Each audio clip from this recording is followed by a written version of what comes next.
we're about to create, Ethereum is about to go a new all-time high. Based on how the market is ends up closing, the S&P, you can see the S&P closed really happy, creating a new all-time high. Well, not really new all-time high, but the fact that it ate up the last week from the previous month. There's a monthly candle right here, my bad. So this monthly, this is S&P 500, time and date, Arizona time. Here we have daily candle. You see how strong that closed and by the all-time high. So Ethereum, I also said in my video this, that as S&P keeps on rallying up a little bit, because I told you guys yesterday in my videos. So I'm gonna go with S&P 1 hour candle. Okay, this is where we were Monday, I believe. Yeah, this is Monday. I told you guys to be cautious because we could have another fucking little drop on down, and then that'll be your. So right here, investors were happy. Right here now you have them cautious because you don't know if they're gonna really going up or follow with the downtrend, make a higher low, higher high, and then start continuing with the higher low and so on.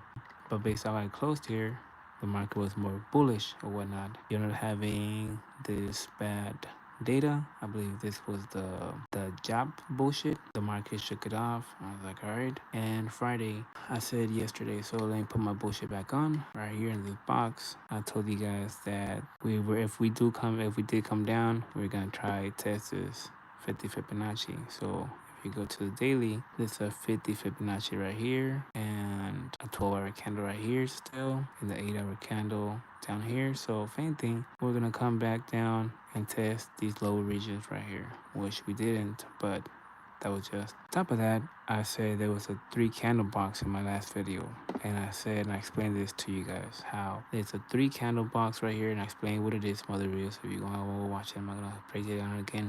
And then I said, it's important how we close this 12-hour candle. So if by 2 in the morning we end up closing inside this box, that's letting me know that the market is gonna open and most likely break on top. Because if not, you would have had this close below it, but then you would have paid attention to the next 2 hours, because then it'll be a fake out and it'll get back inside and close a bump somewhere here, and then it'll be the hour after I try to make it up and all the struggling. You really want to make it clear in the third one, just like right here you had another one. But the fact that it went inside, I explained to you guys that if it closed inside 2 in the morning and if it blah blah blah blah, we gotta shoot it up. That's what happened. So I'm seeing that and how we close. And I said, as also it closed right here at 2 and the market opens at 6, and there you go. So all this was telling me right here, okay, we're gonna go on up.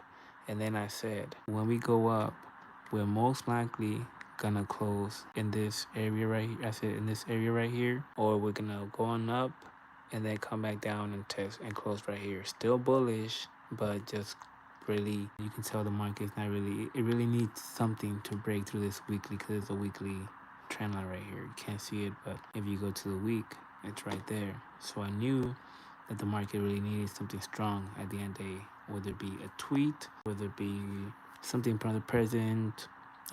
He was gonna talk to Putin about the ceasefire bullshit, so something strong that the market would then around 11:45, 12:30, the market would have pushed on up. Seeing how at 10 o'clock, 11 o'clock, and the sweet time right here, 11 and 12, stay flat. I was like, okay, the market not gonna go nowhere. And then if anything, it's some little bullshit. But so since we left happy, I said also, as S&P starts recovering or doing this right here, you gotta see Ethereum do it, because it's much lighter. It's not that heavy like Bitcoin. There's not a lot of money dragging it, pressuring down. Ethereum right now is really all over the place, but it follows S&P much easier than Bitcoin. But the S&P and crypto are synchronized. That's what you see them following each other. And if you go to Ethereum, you were seeing the two at the same time. After, so here we have Friday. So here we have, look, Friday, 6 in the morning, and after that, followed with S&P. So especially right now, this is telling you right here that, and especially since we're by the all-time high, I was like, oh, okay, what the crypto does tend to do, Friday, Saturday, and Saturday, knows at the end of the week, and that's when it does this. If it goes down Friday to Saturday, tell you there's something wrong with the market. The S&P, whether it be something worldwide, economy, geopolitical wise. If we go Friday, Saturday rally, especially Saturday, Sunday type of shit, especially if we go up through the weekend, it's telling me that the market is happy. And right now, it's telling me that the market is really happy. You're gonna see Ethereum create new all-time high by the end of the week, most likely. If now we're gonna get some sort of tweet or something that's gonna make the market go down. That's what you gotta pay attention to Sunday morning by 6 in the morning. If not, check 9 o'clock your next, and final will be your 12 o'clock. Some sort of tweet or something. You'll see a lot of more action around 3 because that's when the S&P connects and gets back on. But pay attention how we're looking Saturday, mid-Saturday, and especially Sunday morning. Because yeah, we're most likely going to see all-time high with this Ethereum easily. Also, Tom Lee stock is going to fucking fly, most likely get hit $95 or $100 by the end of this month coming up, most likely. That stock is, where are you at? BMNR. Why? Because they hold Bitcoin, Ethereum treasury as a treasury. That's why in the last 3 days, just like Ethereum, show you Ethereum. Just like Ethereum, the last 3 days has been going up. That stock's gone up too. So it's a no-brainer that this stock, as Ethereum flies and makes new all-time high, this stock is also gonna fly because it's pretty much Ethereum. This you think of this, it's a mining company and it holds Ethereum, so it's pretty much mimicking following Ethereum, just like MicroStrategy is mimicking Bitcoin because they hold Bitcoin. That's Tom Lee tactic strategy to do this because they know where Ethereum's gonna blow up. It's gonna have the next Bitcoin rally type of shit. So not financial advice, but I'm investing 2K in this because I know 95 is gonna hit easily by the end of this month or by the end of this year. Easily we're gonna hit fucking, especially if Ethereum blast off. This is gonna go back to its all-time high and most likely go up high. It's not gonna go up straight, but even if it falls, you bet your fucking ass I'm gonna keep buying this stock right here because it's a no-brainer.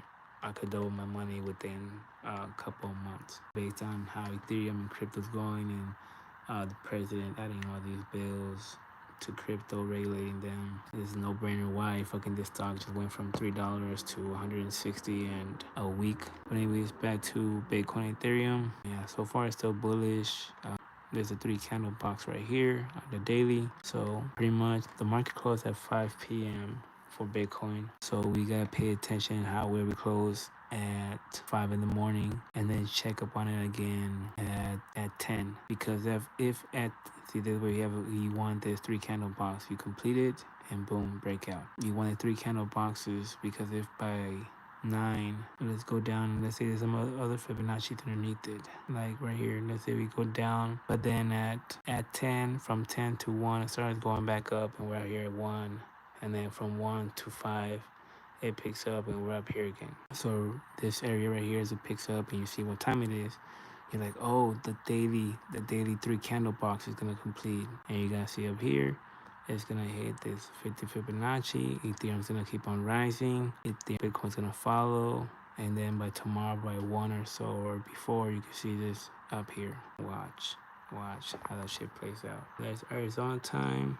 Also, so you're seeing all this shit about how Bitcoin is going up, all the integration going with Coinbase, but in the last 3 days, or not even 3 days, since July 30th, it's been dropping and no upward movement. But yet they're coming with their new app called Base. How it's supposed to integrate all these meme coins, tokens, everything in one fucking app. And there's gonna be a whole bunch of other shit that are more updates, more it did a contract with JP Morgan. Coinbase, JP Morgan got linking up to work together. But yeah, you're seeing all this go down. While Bitcoin, Ethereum, everything else is flying.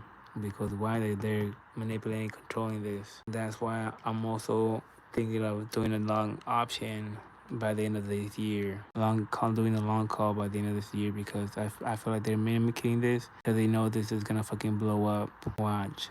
There's no fucking sense why one of the biggest platforms that they use to buy, exchange, and all this shit for crypto, and it's working with the banks, it's not fucking flying right now, creating new all-time highs. No way, sir. And then also you got XRP, which again is showing you right now too also. As Ethereum keeps pumping up and does what it does, and then Bitcoin does what it does, you're going to see XRP create new all-time high. Most likely hitting $4 by the end of this week too. Alright, you guys, so I'm trying to make this short. This is Brian Seacrest signing out, folks. I don't even know how to do this shit, to be honest. First time doing this. Exit right here.